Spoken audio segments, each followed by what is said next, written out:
Donc le Seigneur est vivant et ce soir, nous allons, et c'est une question que je vais poser, et le Seigneur par les Écritures, il va nous éclairer. Est-ce que les dons spirituels sont-ils d'actualité aujourd'hui? C'est une question et je crois que la Bible, c'est une combinaison d'enseignements qui nous éclaire sur ce que Dieu dit concernant tous les sujets. Il y a des doctrines, chers frères et sœurs, des enseignements qui sont basés sur la négation. Par exemple, il y a des gens qui croient que Jésus-Christ n'est pas Dieu, que les apôtres n'existent plus aujourd'hui et que Jésus n'est pas mort à la croix, que le lac de feu n'existe pas tellement Dieu est amour que l'enfer, en fait, certains l'appellent enfer, mais le mot enfer n'est pas dans la Bible. Vous pouvez lire de la Genèse à l'Apocalypse, il ne trouve pas le mot enfer dans la Bible. La Bible parle de la géhenne, la Bible parle du lac de feu, du Hadès, chers frères et sœurs. Donc le lac de feu n'existe pas, que les dons spirituels aussi ne sont pas d'actualité, donc se sont arrêtés le jour où les apôtres ont été mis dans la tombe. Ce qui est complètement faux, c'est pas ce que dit l'Écriture. La Bible nous dit que Jésus-Christ est le même hier, aujourd'hui, éternellement. Les apôtres, ce n'est pas eux qui avaient choisi de devenir apôtres, prophètes, évangélistes, pasteurs. Ils ont été choisis par Dieu. Jésus avait prié pendant 12 heures pour choisir ces hommes et ces hommes lui ont été imposés par Dieu à travers sa prière et le Seigneur les a donné l'autorité, alléluia, puisqu'il existe encore aujourd'hui, mais il existe, il est esprit, alléluia, et il continue à susciter. Et nous voyons qu'après qu'il ait choisi les 12, il y a eu, quand nous lisons Actes des Apôtres, il y a l'apôtre Paul, donc qui s'appelait Saul de Tarse, qui n'avait jamais vu Jésus. Il n'était pas appelé parmi les 12. Il a été appelé plus tard, suite à une révélation. Le Seigneur s'est révélé à lui sur le chemin de Damas, alors qu'il allait persécuter l'église du Seigneur. Donc il verra une lumière et le Seigneur lui dira, Saul, pourquoi me persécutes-tu? Il va dire, mais qui es-tu, Seigneur? Donc, en fait, il ne persécutait pas Jésus, il persécutait les disciples de Christ.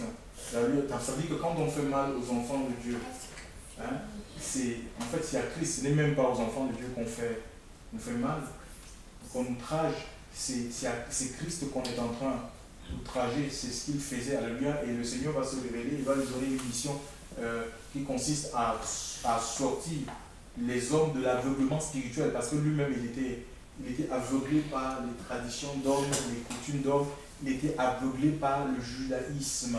Donc le Seigneur va lui sortir de cette religion-là pour l'amener, pour faire de lui un enfant du royaume, un fils du royaume, et va lui donner un mandat, chers frères et sœurs, pour amener les hommes à passer des ténèbres à la lumière. C'est dans le livre de Actes chapitre 9, et de la puissance de Satan, à Dieu, alléluia. C'est ça la conversion.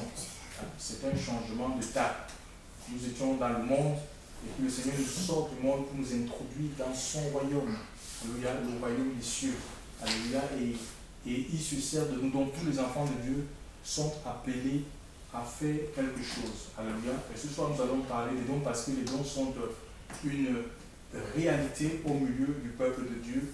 La Bible dit dans le livre de 1 Corinthiens chapitre 12 qu'à chacun est donné la manifestation de l'esprit pour l'utilité des corps. Donc ça dit qu'il n'y a pas de ministère de silence. La Bible ne reconnaît pas le ministère de silence que nous venions quand nous retrouvons que certains se taisent par rapport à leur sexe.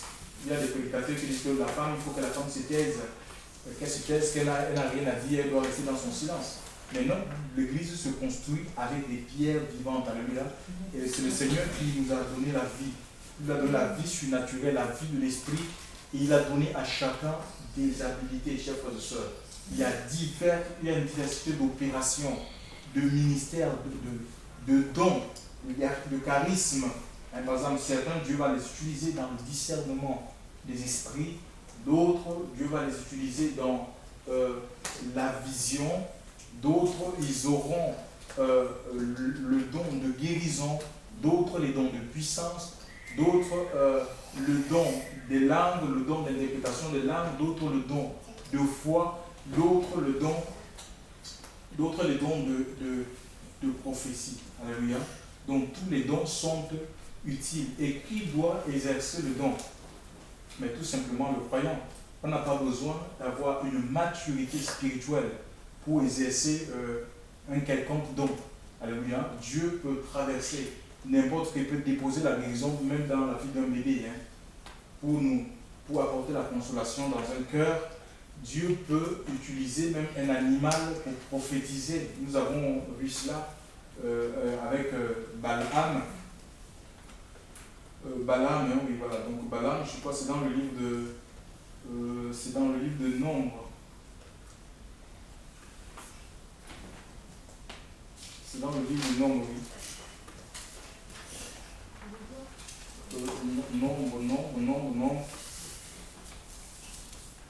Nombre 22, 21 à 28. Nombre 22, 21 à 28. Dieu va utiliser un animal pour reprendre la démence d'un prophète. Imaginez, c'était un prophète, mais c'est le prophète Balaam qui suivait, c'était un suiveur, il suivait les honneurs, il aimait les honneurs et il était manipulé par le roi Balak. Donc il allait et le roi le traînait en fait, quoi. C'était quelqu'un qui était traîné par le roi l'appelait, il avait perdu, je crois qu'il avait perdu l'autorité, il suivait comme... oui, voilà, donc il suivait l'argent, parce qu'il y avait l'argent, il y avait les honneurs, il suivait comme ça, c'était un suivi, il suivait puis la direction de l'esprit. Et le Seigneur, à un moment donné, va reprendre cet homme par un âne. L'âne n'a pas une maturité spirituelle, l'âne ne connaît pas Dieu. C'est un animal pour dire que Dieu peut utiliser même un animal, c'est-à-dire quelqu'un dans le monde. Et moi, le Seigneur m'a souvent rajouté même avec des gens du monde pour me remettre sur le droit chemin. Les gens du monde, quand la personne, cet homme-là, qui est sans Dieu, qui ne connaît pas Dieu, il parlait, au fond de toi, tu sais que ça, c'est la voix de Dieu. Ce n'est pas la voix de l'homme. Donc, on ne doit pas, vraiment, nous devons nous ouvrir à la parole de Dieu et vraiment rester dans les Écritures. Parce qu'on peut passer à côté de quelque chose que Dieu veut faire de lui-même. Lui, moi, par exemple, il y a que moi, si ce n'est pas un homme qui prie sur moi, je ne peux pas accepter qu'une femme prie sur moi. Ce n'est pas dans la Bible. Hein?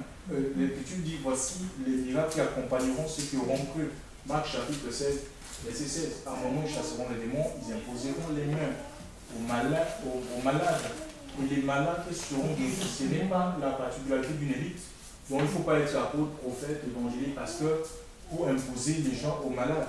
Chers frères et sœurs, quels que soient les dons, tout le monde peut exceller dans les dons de l'esprit. Qu'on soit un enfant, qu'on soit une personne âgée, le Seigneur, il se sert de qui il veut. Alléluia. Donc, il se sert de qui il veut, il peut traverser n'importe qui. En fait, c'est l'Esprit de Dieu qui gouverne l'Église. Alléluia. Je vais m'attarder un peu ce soir sur le don de prophétie. Le don de prophétie, c'est une manifestation de l'Esprit dans la vie du croyant. Est-ce qu'il faut avoir un âge pour prophétiser? Je ne crois pas. Je dis non. Donc on l'a vu, Dieu a utilisé même un coq pour reprendre l'apôtre qui a imaginé un coq. Donc ça veut dire que Dieu peut se servir de n'importe qui pour prophétiser. Alléluia. Prophétiser, c'est parler de la part de Dieu. Maintenant, il ne faut pas confondre le don de prophétie avec le ministère de prophète. C'est deux choses complètement différentes. Alléluia. Le don, Dieu peut le donner à n'importe qui ici. Par contre, le ministère de prophète, c'est un ministère de fondement. C'est vrai que le prophète, les dons de connaissance, dons de sagesse, c'est sa particularité. Mais c'est plus que cela. C'est avant tout quelqu'un qui annonce la voie de la vérité aux gens. C'est un prédicateur de la justice. C'est quelqu'un qui amène le cœur du peuple à la gloire de Dieu. Ce n'est pas quelqu'un qu'on va consulter comme on voit aujourd'hui. Je vais consulter quelqu'un et puis, en fait, donne-moi si tu n'as pas une parole pour moi. C'est pas ça, le ministère prophète. Alléluia. Donc voilà. Aussi, le but de la prophétie, c'est d'édifier, la prophétie est là pour édifier, alléluia, pour consoler, ça veut dire qu'on peut être dans l'affliction, c'est là pour exhorter, ça veut dire encourager le peuple à continuer à marcher. Parce qu'on peut connaître des temps de découragement, nous sommes sur la terre, il y a des combats au-dedans de nous-mêmes, des combats dans nos maisons, des combats là où nous travaillons. Donc on peut connaître des moments de découragement et Dieu il met ce don au milieu de nous pour que nous soyons à un moment donné fortifiés, encouragés, chers frères et sœurs, dans notre âge. Et la prophétie aussi, elle l'avertit, alléluia, elle peut avertir quelqu'un, peut-être tu as envie de prendre un chemin, une mauvaise orientation, et la prophétie va t'avertir. La prophétie aussi, elle révèle les desseins cachés de l'ennemi. Nous avons dans le livre des rois, avec le prophète Élisée, il y a les Syriens, quand ils voulaient faire la guerre à Israël, Dieu révélait tous les plans qu'il faisait, chers frères et sœurs. Et Élisée allait rapporter ça au roi d'Israël, et les plans étaient déjoués. Au point où le roi des Syriens disait, mais qu'est-ce qui se passe? Peut-être qu'il y a un traître au milieu de nous, tu vois. Au milieu de penser qu'il y avait un traître, non, mais il y a quelqu'un qui a dit non, il y a un prophète en Samarie, il révèle tout, donc il est saisi par Dieu, il révèle les choses. Donc l'Esprit de Dieu, déjà, c'est l'Esprit de révélation. Donc il ne faut pas avoir peur. Maintenant, est-ce qu'on doit avaler toutes sortes de prophéties? Je dis non, parce qu'il peut y avoir diverses sources. Les prophéties peuvent avoir diverses sources. Les prophéties peuvent avoir diverses sources. Ça peut être l'ennemi peut parler à travers une personne. Nous allons le voir dans la Bible. Ou ça peut être ton propre cœur. Ça peut être ton cœur. Il y a des personnes, ils ont cru que tout le temps, il faut qu'ils prophétisent. Mais ce n'est pas comme ça. C'est Dieu, tu dois laisser le Seigneur te transmettre. C'est Dieu qui imprime sa pensée en toi et tu la transmets. Alléluia. Mais tu n'as pas besoin. Et ce n'est pas ça qui révèle que Dieu est avec toi. C'est ton truc comme ça. Oh, mais peut-être le Seigneur ne me saisit plus. Donc il faut à tout prix pour montrer que le Seigneur est avec moi. Il faut que je prophétise. Non, tu ne prophétises pas de ta propre initiative. On laisse, c'est l'Esprit de Dieu qui te sollicite. Et tout comme le Seigneur peut te laisser et prendre une autre personne, chers frères et sœurs, pour parler, mais on ne prophétise pas de sa propre initiative, de son propre cœur. En même temps aussi, donc je disais qu'il y a des sources différentes. Ça peut être Satan, ça peut être Dieu et ça peut être la propre personne. Maintenant, est-ce qu'on doit faire attention aux prophéties? C'est pas ce que la Bible dit. Parce que si on dit attention, d'abord c'est un langage qui doit être banni du peuple de Dieu. Ça va créer quoi? De la méfiance, de la peur. Vous voyez? Mais ce qu'on doit faire, c'est d'éprouver. Il faut dire aux personnes, voilà, il faut éprouver. C'est ce que l'Écriture dit. Éprouver, c'est-à-dire qu'il faut analyser ce qui est dit. On est appelé à ne pas faire foi à tout esprit. Il nous dit 1 Jean chapitre 4, oui, à partir du verset 1 à 2, on est appelé à ne pas faire foi à tout esprit, mais nous devons les éprouver pour savoir si l'esprit qui anime la personne vient c'est l'esprit de Dieu. Quoi. On peut lire 1 Jean, s'il vous plaît, 1 Jean 4. Mettons que lire 1 Jean 4 à partir du verset 1 à 3.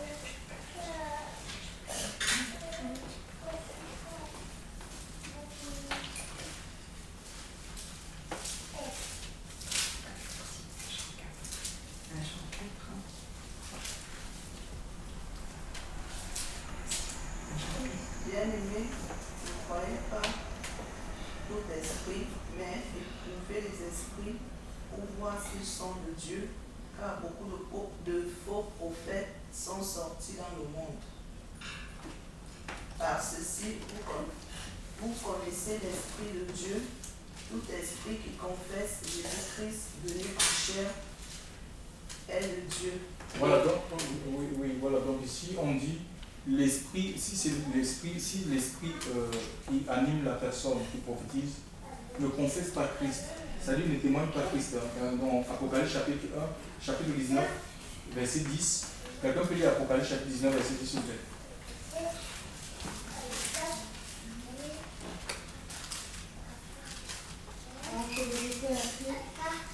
Or, je me jetais à ses pieds pour l'adorer, mais il me dit, garde-toi de le faire. Oui. Je suis ton compagnon de service. Oui. celui de Et tes celui frères. de tes frères qui ont le témoignage de Jésus. Adore Dieu car le témoignage de Jésus, c'est l'esprit de prophétie. Voilà, donc la prophétie, en fait, ça témoigne Christ. La prophétie ne peut pas, si la prophétie, quelqu'un prophétise et que la prophétie ne témoigne pas Christ, ne témoigne pas de la parole de Dieu, hein, mais ça veut dire que Dieu n'est pas la source. Par exemple, je prends l'exemple, dans le livre de Actes chapitre 16, au verset 16, vous pouvez lire Actes chapitre 16, verset 16, nous avons un bel exemple, une belle illustration dans le livre de Actes chapitre 16, verset 16.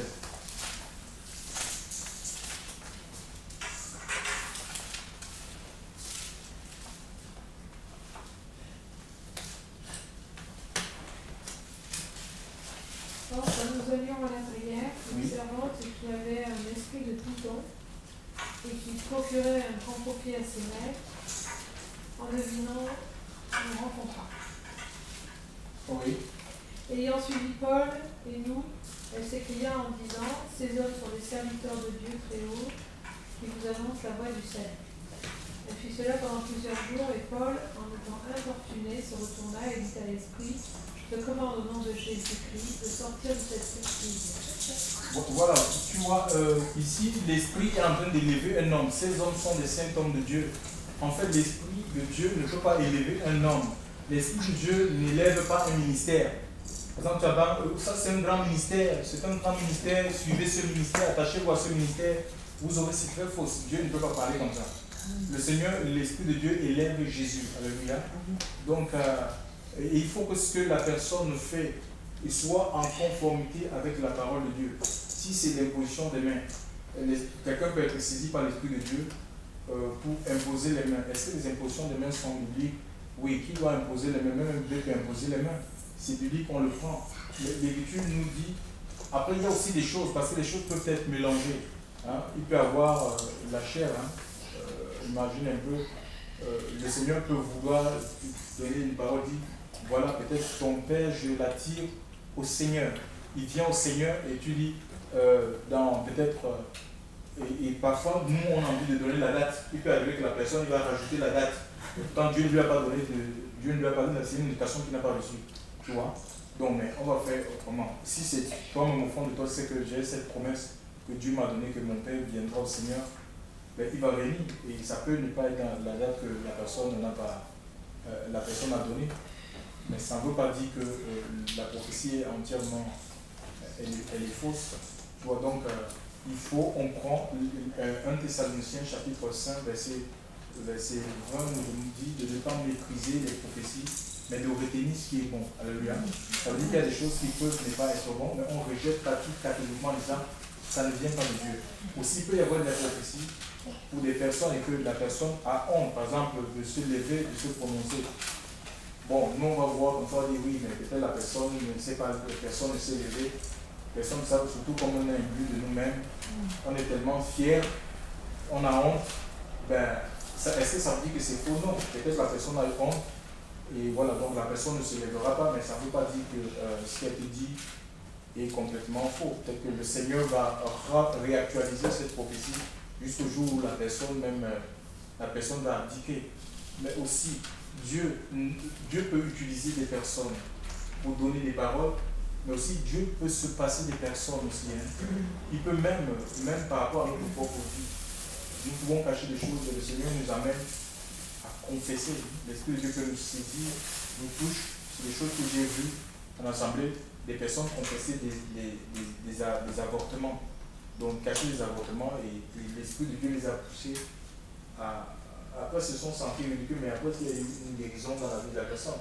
Donc l'Esprit de Dieu fait ce qu'il veut. Il peut se passer des personnes et te touche toi-même pour t'amener à dévoiler ta propre vie. Ça, c'est visible, c'est biblique, ça. C'est dans la Bible. Donc, 1 Thessaloniciens 5 de ne pas maîtriser, mais de retenir ce qui est bon.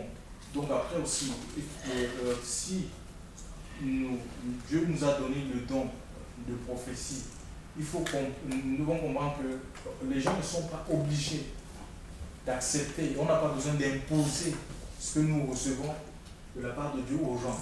Les gens sont libres. Dieu nous a doté, chacun de nous, d'un libre arbitre. Dieu ne pas croire. Donc voilà, si on croit, gloire à Dieu, mais si on ne croit pas, on ne doit pas se frustrer. On ne doit pas se frustrer en disant toutes les paroles que moi je donne, les gens ne veulent pas de toute façon, bon ben, j'arrête, non. Tu n'as pas arrêté l'apôtre dans le livre d'Ézéchiel. Ézéchiel, c'était le problème qu'avait rencontré Ézéchiel, le Seigneur va lui donner une consolation. Ézéchiel 3, Ézéchiel 2. Il dit que les gens t'écoutent ou qui n'écoutent pas, ben, il faut continuer à parler. Le problème, ce n'est pas les gens, le problème, c'est que tu révèles, si Dieu met des paroles en toi, ne te frustre pas parce que les gens n'acceptent pas ou te traitent de tous les noms d'oiseaux. Dit non, mais c'est du diable. Le Seigneur lui-même, on l'a traité de Belzéboul. On disait que c'est par Satan c'est par l'esprit de Satan que le Seigneur parlait. Donc on est disciple, hein, et le disciple n'est pas plus grand que le maître. Même moi qui vous prêche aujourd'hui, il m'a été dit que le message, quand le Seigneur m'a donné le message de retour à la parole, donc qu'il faut arrêter la vente de l'évangile, quand j'ai prêché ce message que nous avons reçu gratuitement, donné gratuitement, on m'a dit que ce n'est pas l'Esprit de Dieu, donc ce n'est pas le message de Dieu, mais vous avez reçu gratuitement, donné gratuitement, déjà c'est écrit dans la Bible. Matthieu chapitre, je crois 10, chapitre 10, verset 8. Oh oui, 10, je ne sais pas. Voilà, c'est Matthieu. Je pense que c'est Matthieu 10, 8. Hein. Oui, c'est ça, oui. Voilà. Vous avez reçu gratuitement, donné gratuitement. Vous avez reçu gratuitement, donné gratuitement. C'est Matthieu 10, 8, mais on m'a dit que ce n'est pas un message qui vient de Dieu. En fait, parce que ça n'arrangeait pas les affaires. Vous voyez un peu cette dame. L'Écriture dit qu'elle procurait beaucoup de gains en son maître dans Acte 16. Quand nous avons lu ça, il disait ces hommes sont des saints hommes de Dieu. Heureusement que l'apôtre avait le discernement. Il sait que l'Esprit de Dieu ne peut pas élever un homme. Et l'apôtre a chassé cet esprit. Et voilà, donc quand nous lisons tous les soirs, ces gens-là se sont soulevés contre les apôtres. Parce qu'à partir de cet esprit, ils gagnaient beaucoup d'argent. Et c'est ce qui se passe aujourd'hui. Donc il faut voir la source, la vie de la personne. Si quelqu'un dit être appelé par Dieu, avoir un don qu'il a reçu de Dieu, et qu'il fasse le commerce, ce n'est pas l'Esprit de Dieu. L'Esprit de Dieu ne peut pas nous amener à faire le commerce. Jésus a frappé les marchands. Donc dans un temple, il a renversé les tables des changeurs et des vendeurs en disant que ma maison n'est pas une maison c'est une maison de prière, vous en avez fait une caverne de voleurs. Donc ce sont des voleurs. Ce sont des voleurs, ce sont des brigands. Donc on ne peut pas faire le commerce avec le don de Dieu, c'est impossible. Donc, et deux, il faut voir la vie de la personne, parce qu'on a vu les gens avec le don, ils prophétisaient, ils disaient des choses, et en même temps, ils étaient liés par l'alcool, par le vol. Donc le Seigneur dit aux fruits, vous les reconnaîtrez. Donc il faut voir la vie de la personne. Donc si c'est une personne qui mène une vie complètement dissolue, attends, c'est le malin qui habite la personne. Parce que si c'est l'Esprit Saint, l'Esprit de Dieu, l'Esprit Saint ne peut que nous amener à une vie de sainteté, oui, voilà. Amener une vie sainte, une vie pure. Donc il faut voir les fruits dans la vie dans la vie de la personne, dans la vie du ministère. Les pratiques qui sont faites dans cette assemblée, est-ce qu'elles glorifient Dieu? Alléluia, ou bien c'est pour élever les hommes. Il y a des prophéties, certains vont même jusqu'à casser les couples. Hein? Dieu me dit que ce n'est plus ta femme. Tu es marié à une femme avec des enfants, et une prophétie vient pour dire que Dieu me dit que ce n'est plus ta femme, et pourtant la Bible dit que personne ne sait pas ce que Dieu a uni. Donc il faut les Écritures. Les gens ne lisent pas. Les gens ne lisent pas, c'est pourquoi ils croient à tout et à n'importe quoi, cher François. Les prophéties doivent se confirmer. Ça se confirme dans les saintes Écritures.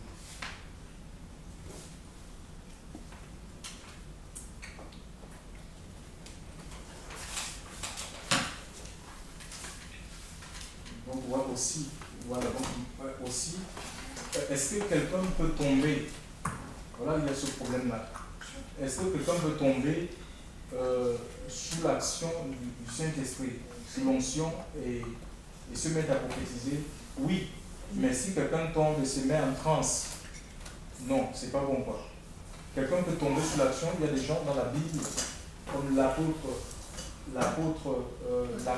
Jean dans Apocalypse chapitre 1, verset 17, quand il a vu le Seigneur, et que tu dis qu'il est tombé comme mort. La même vision, Daniel a vu la même vision, la même vision exacte, et l'Écriture nous dit qu'il était frappé d'étourdissement, et vraiment c'est la même chose qu'il a vécu. Il était sans force. Donc quand tu es sans force, son visage était claqué contre le sol. Oui, voilà. Donc c'est possible. Est-ce que quelqu'un peut crier? Oui, Isaïe le prophète, il dit malheur à moi. Donc parce que c'est la présence de Dieu, chers frères et sœurs. C'est possible. Maintenant, est-ce que quand Dieu, si c'est Dieu qui parle à travers la personne, il y a aussi la voix. Par exemple, on peut aussi, je prends l'exemple, c'est une femme qui est à côté de moi. Si elle est saisie par l'Esprit de Dieu, utilise ta voix. Donc tu ne peux pas changer, tu ne peux pas te mettre à parler comme la voix d'un homme. Si c'est un homme qui parle, non, c'est un mauvais esprit, ça ne peut pas être Dieu ça. Dieu va utiliser ta voix de femme pour parler à l'église. C'est comme on imagine un peu que l'Esprit de Dieu me saisit pour prophétiser, je commence à parler avec la voix de mon épouse Françoise. Mais ça veut dire que c'est Françoise qui est entrée en moi. C'est pas l'Esprit de Dieu. Tu vois? Là, ce n'est pas bon. Donc, Dieu utilise notre voix. Et il y a certaines personnes, ils le font quand ils sont saisis par Dieu, et ils veulent parler comme dans la tête, ils pensent que Dieu c'est un homme. Non, Dieu c'est un être spirituel, il n'est ni homme ni femme.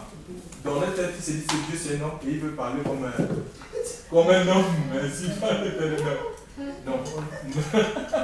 Non, Dieu utilise ta voix tout simplement, alléluia. Donc après, il faut reconnaître la voix de la personne. On ne peut pas parler comme un animal, où les mots ne peuvent pas être des mots violents. Et tu vois, mais on va savoir qu'il y a quelque chose qui ne va pas dans la vie de la personne. Je crois que c'est tout petit concernant la prophétie. Voilà, mais on ne maîtrise pas, on ne rejette pas catégoriquement, on analyse, et voilà, ce qui est bon on le retient, ce qui n'est pas bon, ce qui nous semble ne pas voilà, conforme à la parole de Dieu, on met de côté, alléluia. Mais il faut être dans la parole de Dieu, oui. Il faut vraiment beaucoup lire les Écritures. Oui. Ça, oui. Il faut lire les Écritures.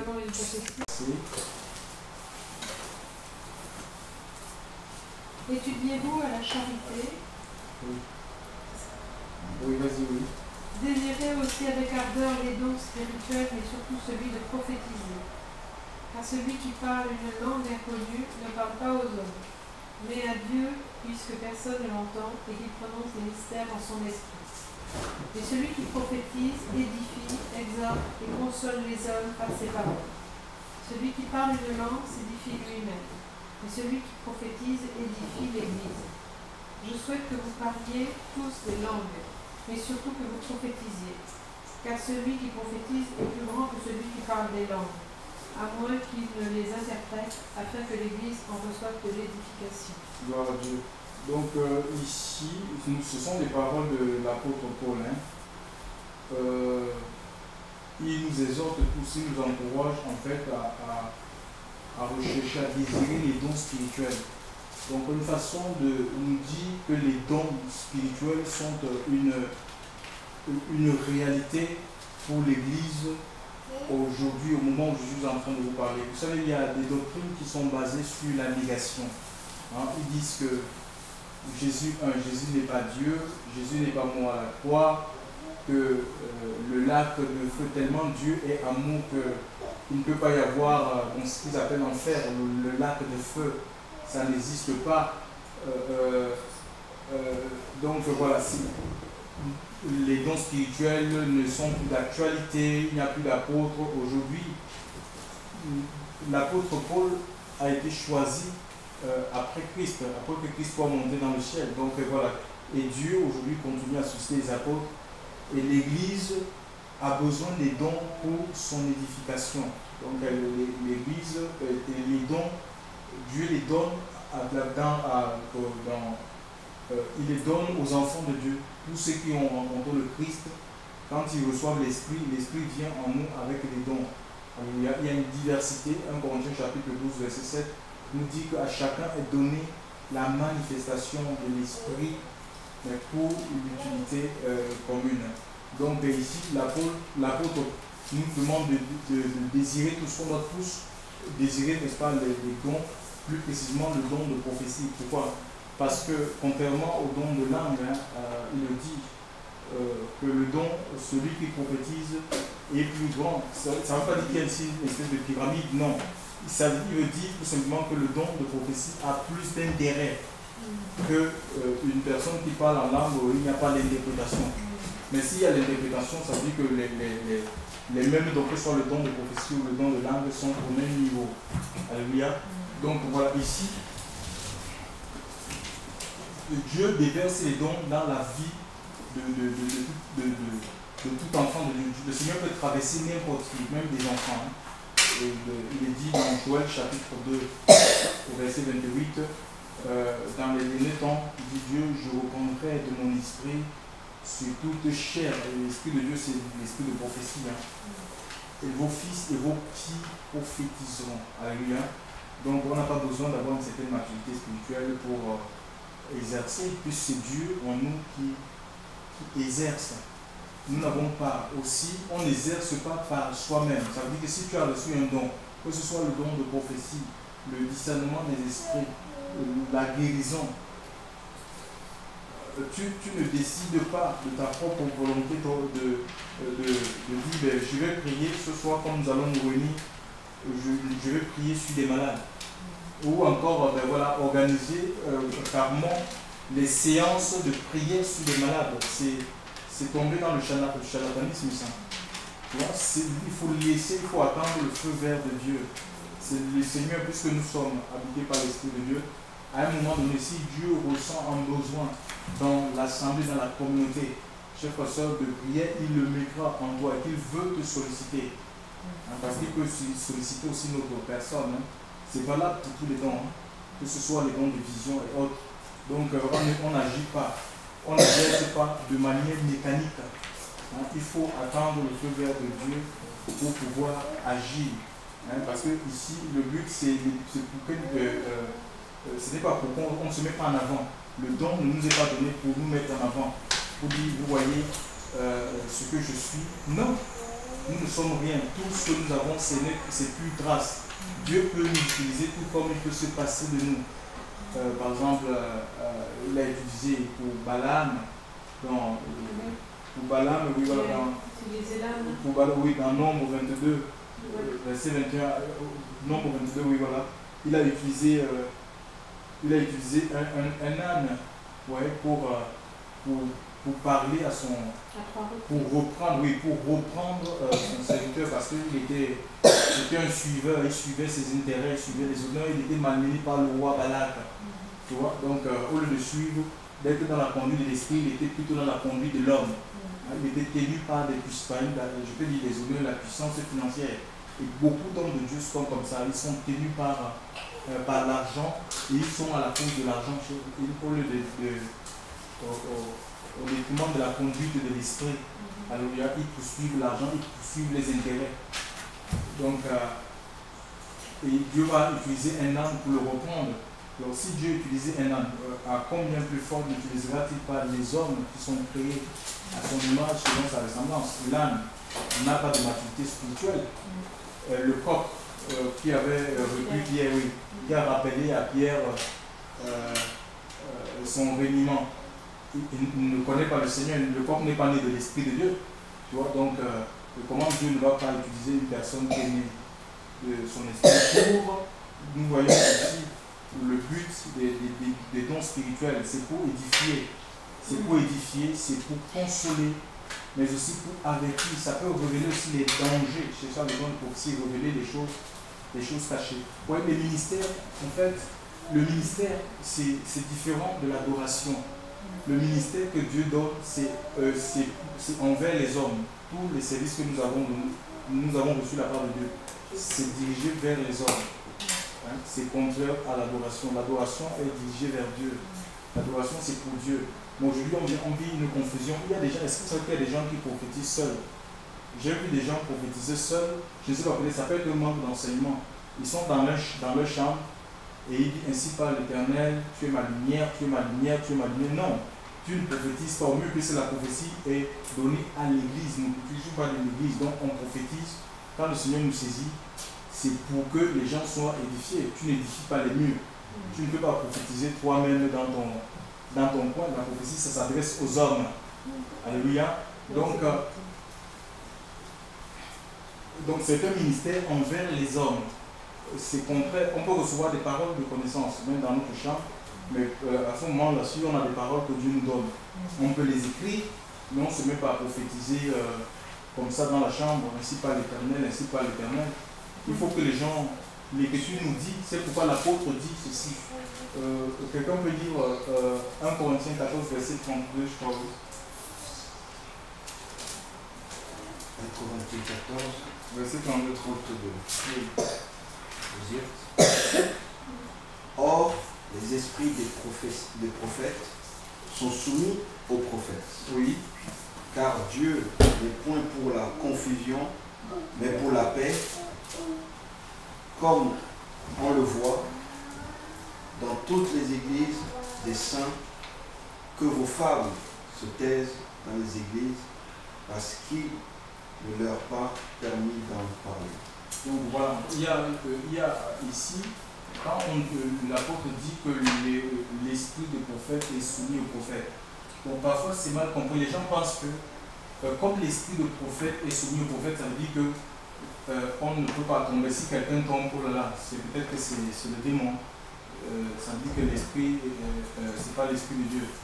C'est très faux. On peut tomber sous l'onction, dans la présence de Dieu. Nous avons l'exemple de Jean, l'apôtre, qui est tombé devant la présence du Seigneur dans le livre de Apocalypse chapitre 1. Apocalypse de Jean, oui. Jean chapitre 1. Et puis il y a aussi Daniel. Il y a Daniel qui est tombé devant la révélation du Fils de Dieu. Daniel 10, verset 8. Apocalypse 1, je crois, Apocalypse 1, verset 17 et 18, comme ça. Donc, on peut tomber sous l'onction, on peut même connaître l'extase. On peut, mais non. Ici, tu peux lire le verset pour comprendre ce qu'est l'esprit du prophète, le soumis du prophète. Il faut lire un peu plus haut. Non, 1 Corinthiens. 14. Oui, 1 Corinthiens 14. On a lu le verset 32. Tu as lu le verset 32. Il faut lire le verset 22. Le verset 29. À partir du verset 27. À partir du verset 27. 1 Corinthiens 14, verset 27. S'il y en a qui parlent de langue, qu'il n'y en ait que 2 ou 3, tout au plus, et l'un après l'autre, et qu'il n'y en ait un qui interprète. S'il n'y a point d'interprète, que celui qui parle une langue se taise dans l'église et qui parle à lui-même et à Dieu. Qu'il n'y ait aussi que 2 ou 3 prophètes qui parlent et que les autres jugent. Les autres jugent, c'est-à-dire les autres analysent. Oui. Et si un autre assistant a une révélation, que le premier se taise. Oui. Car vous pouvez tous prophétiser l'un après l'autre, afin que tout apprenne et que tout soit exhorté. Voilà, donc c'est pourquoi l'apôtre dit que les esprits du prophète, le verset 32, sont soumis au prophète, parce que si tous là, l'esprit de Dieu peut nous saisir, mais si tous au même moment que nous sommes saisis par l'esprit de Dieu, on se met à prophétiser, mais qui va écouter, qui va juger, qui va analyser, qui va discerner ce qui est dit. Donc on peut se contenir, même on peut recevoir quelque chose. Par exemple, je suis en train de prêcher, tu peux recevoir un message, tu peux pas dire, bon, Jean-Georges, voilà, tu te mets à prêcher au même moment que je prêche. Non, c'est le désordre ça. Tu vois, tu peux attendre qu'à la fin de mon message, voilà, tu communiques la pensée du Seigneur. Un tour à tour, c'est ce que l'esprit du prophète est soumis au prophète. Tu peux même ne pas donner parce que nous avons encore, il y a dimanche, il y a mardi, il y a vendredi, donc on a d'autres occasions de nous retrouver et ça permet même à ce que la parole que tu as reçue de mûrir en toi. Donc ça n'a rien à voir, on peut tomber sous l'onction. Hein, et ça va forcément dire que la personne est possédée parce que la personne est tombée, non. Alléluia. Donc, et maintenant, il faut, est-ce que il y a des sources? Il y a des sources. Oui, il y a des sources. Oui, voilà, il y a des sources maintenant. Parce que la prophétie peut avoir diverses sources. Hein. Il y a des sources, il y a Dieu qui peut être la source, et l'autre source, ça peut être l'homme. Hein. On peut prophétiser par audace, c'est-à-dire que de notre propre cœur. On peut dire des choses que Dieu ne nous a pas commandé de dire. Et surtout quand on a déjà emprunté la voie de Bergman, c'est des choses qu'on a vues dans les assemblées pour essayer de retenir les gens. On dit oui, Dieu te veut ici, imagine un peu que frère. Le Seigneur te dit maintenant, Europe, il faut peut-être que tu quittes cette assemblée pour aller vivre à Nice parce que je veux commencer une œuvre avec toi. Et toi, tu viens, tu nous le partages. Comme nous, on est dans la chair, on a bâti, je ne sais pas, on a mis en place, aujourd'hui c'est la mode, ce sont les grandes églises et il faut remplir les bancs. On dit mais c'est pas possible, ça va être une âme en moins. On va dire non, Dieu ne te veut pas là-bas, Dieu ne te veut pas là-bas, Dieu ne te veut pas là-bas. Tu vois, reste ici. Et pourtant Dieu te veut à Nice. Et si tu écoutes ça, tu vois, eh ben, tu vas rester là, tu vas être lié. Donc on peut être lié par une fausse prophétie. C'est l'homme, parce que lui, son objectif c'est de remplir sa salle. Hein? Tu vois, donc tu vas rester là et tu ne se rendras jamais dans les choses que le Seigneur a prévues pour toi. Raison pour laquelle, non seulement le Seigneur nous demande d'éprouver, donc on analyse, et en même temps, il nous a donné le Saint-Esprit en nous. Si on n'a pas la conviction sur ce qu'on est en train de nous dire, frère, mais ce n'est pas, ça ne vient pas de Dieu. Si on te donne une prophétie, en même temps tu es attristé. Et ce n'est pas normal. Normalement, tu dois être dans la paix. Si c'est quelque chose qui vient du Seigneur. Donc on a le Saint-Esprit en nous qui va nous convaincre ce que cet homme est en train de dire ou cette femme est en train de dire, ça vient du Seigneur. On peut ne pas l'avoir sur le moment. On a le moyen de prier, de nous tenir devant le Seigneur pour demander, mais il ne faut pas accepter des prophéties comme ça. Tu vois? Dis oui, Dieu a parlé, et puis il faut encore aussi des gens qui prophétisent non pas à imposer, on n'impose pas la prophétie, les gens ne sont pas obligés d'accepter le message. Même le Christ lui-même, on ne l'a pas accepté. Hein? On n'a pas accepté Jésus-Christ en Israël, je ne sais pas ça. La lumière est venue chez les siens et les siens, les hommes qu'on a reçus. C'est écrit dans le livre de Jean. Voilà. Donc on n'est pas obligé, mais que cela ne te frustre pas. Même en tant que prédicateur, on peut ne pas croire dans ton message. Hein. Même si tu prêches la vérité, on peut dire non, mais c'est un illuminé, il n'est pas de la part de Dieu, il est habité par Satan. Hein. On a dit cela à Jésus. Tu vois, mais que ça ne te frustre pas, que ça ne te freine pas, ou que ça ne t'amène pas à devenir religieux. Hein. Beaucoup par rapport aux choses qu'ils ont entendues afin qu'ils sont devenus, ils ont mis en place des systèmes où ils écoutent le Saint-Esprit, ils écoutent eux-mêmes, ils font des choses des hommes. Hein? Donc on doit écouter Dieu, on peut être rejeté, on peut être incompris, mais on doit continuer dans la voie que le Seigneur nous a tracée. Et c'est Dieu qui justifie, on n'a même pas besoin de se défendre sur quoi que ce soit. Si ce que nous disons vient de Dieu, c'est le temps qui va donner raison. Donc ce que Dieu dit s'accomplit toujours. Donc Dieu n'est pas un homme. Ça peut être une tristesse aussi quand cette prophétie est longue à venir. Aussi. Parce que tu as des prophéties qui s'accomplissent immédiatement. Oui, immédiatement. Et d'autres, c'est dans le temps. Je disais dans prophète, je ne sais plus lequel, il dit la prophétie marche en son temps. Oui, c'est Habakkuk, oui. C'est Habakkuk, je l'ai suivi, mais. Oui, Habakkuk, oui. Je crois Habakkuk 3. Hein. J'avais eu à un moment donné ça. C'est Habakkuk, oui. C'est Habakkuk. De toute façon, si la prophétie elle est table, le Seigneur il va nous rassurer, il va nous rappeler. Si c'est quelque chose que Dieu a mis dans notre cœur, ça peut être par un frère ou par une circonstance pour te dire que ça tient, je te fais la promesse, elle va s'accomplir. Le Seigneur va actualiser ça. Tu vois, il va utiliser un frère pour te rappeler ces paroles après ce que je te l'ai promis, je le ferai. C'est Habakkuk, hein. J'ai pas la même liste là.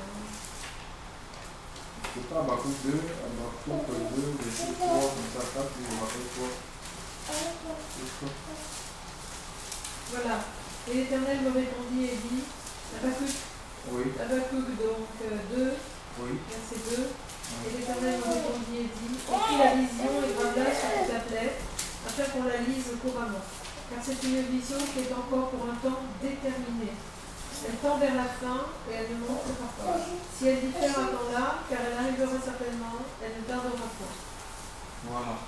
Donc elle va arriver. Donc ce que Dieu dit, il est prêt à l'accomplir. Maintenant, nous devons discerner. Ce qui est important, c'est quoi? Il ne faut pas dire aux gens, faites attention. Il faut dire aux gens d'éprouver, d'analyser ce qu'il leur est dit, de ne pas tout accepter. Parce que si tu dis aux gens, faites attention, ça va créer ce qu'on appelle la méfiance et la peur. Et ils vont rejeter quoi, tout ce qu'on les dira et ils n'auront plus le temps d'analyser, de discerner. Donc nous, on ne doit pas avoir peur. On a peur de quoi? Celui qui est en nous est plus fort que celui qui est dans le monde, même si c'est Satan qui parle, et que si nous sommes assis dans la parole de Dieu, et nous avons l'esprit, nous avons une oreille spirituelle aussi, quoi. On peut discerner, les oreilles discernent les discours. Nous dit l'Écriture, on va pouvoir discerner, savoir que ça ne vient pas de Dieu. Et c'est important de lire la Bible, même pour des gens qui prophétisent. Si Dieu te dit la prophétie, vraiment, il faut lire beaucoup. Lire la Bible, parce que tout est marqué dans la parole du Seigneur. Je vous avais parlé une fois ici, je ne sais pas si c'était mardi dernier, qu'on était en réunion comme nous sommes là, et il y a un prière pour quelqu'un qui était mourant à l'hôpital, la personne a décédé, et puis avant on avait une soeur qui prophétisait, et puis elle a dit, voilà, on a rendu grâce, et puis directement, je sais pas si l'Esprit de Dieu l'a saisi, après il dit, voilà, le Seigneur dit que l'âme de cette personne est obligatoire, il faut prier maintenant pour que son âme, on doit prier pour que son âme aille au paradis. J'ai dit, tu vois, bon, déjà la soeur n'avait pas de Bible, je lui ai dit, je l'ai offert une Bible, quoi. J'ai dit, ma soeur, déjà c'est pas normal que tu sois sans Bible. Je l'ai offert une Bible et on a ouvert ensemble, Hébreux 9, 27, il est réservé aux hommes de mourir une fois, après quoi vient le jugement. Donc, et nous les vivons. Donc, mais là, comme je dis, ce qui est important, il faut lire beaucoup la parole, il faut lire la Bible. La Genèse, même si tu ne comprends pas, c'est pas grave. À un moment donné, le Seigneur va te rappeler. C'est vrai que des fois, moi je la lis, je parle des passages, et puis tu vois, comme la dernière fois, il y a des passages que je n'avais pas compris, et j'ai demandé ce que ça voulait dire. Et des fois, tu dis que tu comprends pas. Oui, même si tu ne comprends pas, il y aura un temps où le Seigneur va envoyer l'intelligence. C'est le Seigneur qui révèle et pour l'intelligence, il va utiliser un frère, une soeur, et voilà. Mais il y a des livres aussi que tu comprends mieux que d'autres. Oui, certains tu comprends plus. Personnellement, Ésaïe. 27, oui. Ésaïe, par exemple, je comprends très bien. Par contre, il y a des passages dans Jérémie, par exemple, j'ai vu, je ne sais pas où. Voilà, c'est un peu. Donc, concernant l'Écriture nous dit, 1 Thessaloniciens 5, 18, 20, ne méprisez pas les prophéties, retenez ce qui est bon. Donc, ce qui est bon, on le prend, parce que les choses peuvent aussi être mélangées, il y a souvent les citations, la chair et tout ça, 1 Thessaloniciens 5, verset 20. Donc, on retient ce qui est bon. Et ce qui cadre avec la parole de Dieu, ce qui n'est pas bon, on met de côté. Alléluia. Et l'Écriture aussi nous dit, 1 Jean chapitre 4, verset 1, toi, de ne pas d'éprouver les esprits. Il ne faut pas qu'on fasse 1 Jean 4, verset 1, toi. On peut lire ce passage. 1 Jean 4, verset 1, toi. Bien-aimés, ne croyez pas à tout esprit, mais éprouvez les esprits pour voir s'ils sont de Dieu, car plusieurs prophètes sont venus dans le monde. Reconnaissez l'Esprit de Dieu à ceci, tout esprit qui confesse Jésus-Christ venu en chair est de Dieu. Amen. Tu vois, l'Esprit de Dieu, il y a un seul esprit, le Saint-Esprit, hein, mon frère. Et le Saint-Esprit est donné pour guider l'Église, pour diriger l'Église, pour conduire l'Église, pour consoler, pour édifier, pour instruire. Et l'Esprit élève une seule personne, c'est Jésus. L'Esprit ne lève pas. Quand Apocalypse 19, verset 20 dit, l'Esprit de prophétie, c'est le témoignage de Jésus. Donc l'Esprit, si le Saint-Esprit, quand on va dire prophétise, en disant attachez-vous à ce ministère, tu vois, attachez-vous à ce ministère, vous allez avoir, vous allez rentrer dans votre bénédiction. Attachez-vous à ce pasteur, c'est le point de contact entre vous et Dieu, c'est faux. Le point de contact entre nous et Dieu, c'est Jésus. C'est lui le médiateur entre Dieu et les hommes. Mais ça, il faut le lire. C'est tout ça, c'est dans la Bible. Donc si on te présente l'homme étant le point de contact, c'est un sorcier. Comprenez que c'est un sorcier. Le point de contact entre toi et entre lui et entre vous et Dieu. Ça ne peut pas être un homme. C'est Jésus. Donc, où on dit ici, celui qui combat ce ministère, s'il y a des prophéties comme ça, celui qui combat, celui qui parle mal du pasteur, il va être foudroyé, par le feu de Dieu. C'est le mensonge, c'est le contrôle. On a envie de. C'est l'intimidation, ça. L'esprit ne peut pas dire des choses comme ça. L'esprit n'est pas là pour élever les hommes. Si celui qui va quitter ce ministère, il va sécher, celui qui va quitter. Mais non. Mais il n'est pas le ministère, n'est pas le sceptre. Le sceptre, c'est Jésus. Et le Seigneur dit ça, vous ne pouvez rien. Si vous vous retrenchez de moi, vous allez sécher. Vous voyez, donc ça, c'est la Bible. Tout ça, c'est dans la Bible. Et c'est des prophéties comme ça, ce genre de prophéties de mensonges qu'on entend. De condamnation. Hébreux 13.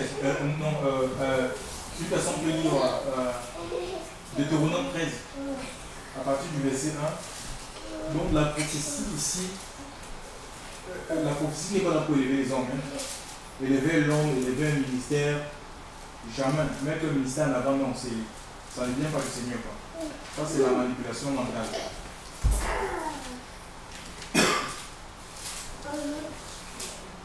Oui, Deutéronome 13. Merci. Oui, à partir du verset 1 à 3. Oui. Donc, si s'élève au milieu de toi un prophète ou un songeur qui te donne un signe ou un miracle, et que ce signe ou ce miracle dont il t'aura parlé arrive, et qu'il te dise, allons après d'autres dieux que tu n'as point connus, et servons-les. Tu n'écouteras point les paroles de ce prophète, ni de ce songeur, car l'Éternel, votre Dieu, vous éprouve pour savoir si vous aimez l'Éternel, votre Dieu, de tout votre cœur et de toute votre âme. Voilà, donc si une prophétie veut nous éloigner de Dieu, ça veut dire pour nous entrer dans le négatif. Par exemple, quelqu'un dit, voilà, Dieu dit maintenant qu'il faut qu'on adore Marie, qu'on fasse des cultes aux anges, ça ne vient pas de Dieu, en fait. Donc la prophétie, une véritable prophétie doit nous attacher au Seigneur, doit amener la crainte de Dieu, pas la crainte de l'homme, la peur des hommes, la crainte du Seigneur au milieu de l'assemblée, au milieu de la communauté, quoi. Pas autre chose. Donc, voilà, on se sent libre, le Seigneur peut nous parler, Dieu parle de différentes manières, hein. C'est le plus grand communicateur qui soit. Et nous avons beaucoup, dans le monde, nous avons divers moyens pour communiquer. Certains pour envoyer la lettre, ils utilisent Internet, d'autres ils utilisent le papier, donc avec le système d'enveloppe, la poste et tout. D'autres c'est verbalement, quoi. Donc ou le téléphone. Donc il y a beaucoup de moyens comme ça pour communiquer. Et Dieu aussi n'est pas limité. Dieu peut nous parler autrement que par la prophétie, par exemple des visions. Dieu parle tantôt d'une manière, tantôt d'une autre. Dieu peut nous parler par des visions. Dieu peut nous parler par des songes. Dieu nous parle par des circonstances. Dieu nous parle par la parole. Il peut te parler directement par la parole. Il peut te parler par la prophétie. Il peut nous parler par la prédication. Hein. Il peut nous parler même par le Saint-Esprit, une intuition au-dedans de nous. Il nous met une parole dans notre cœur.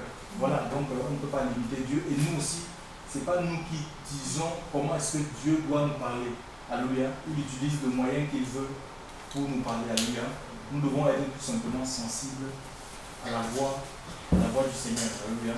Mais c'est plus facile si on a une intimité tout simplement avec Dieu. Alléluia. Que le Seigneur nous bénisse et qu'il nous fortifie, qu'il nous encourage. Alléluia. Donc ne vivons pas dans la crainte, dans la peur. On est les enfants de Dieu. Dieu nous a donné la parole. Toute écriture inspirée de Dieu, utile pour corriger, pour convaincre, pour instruire.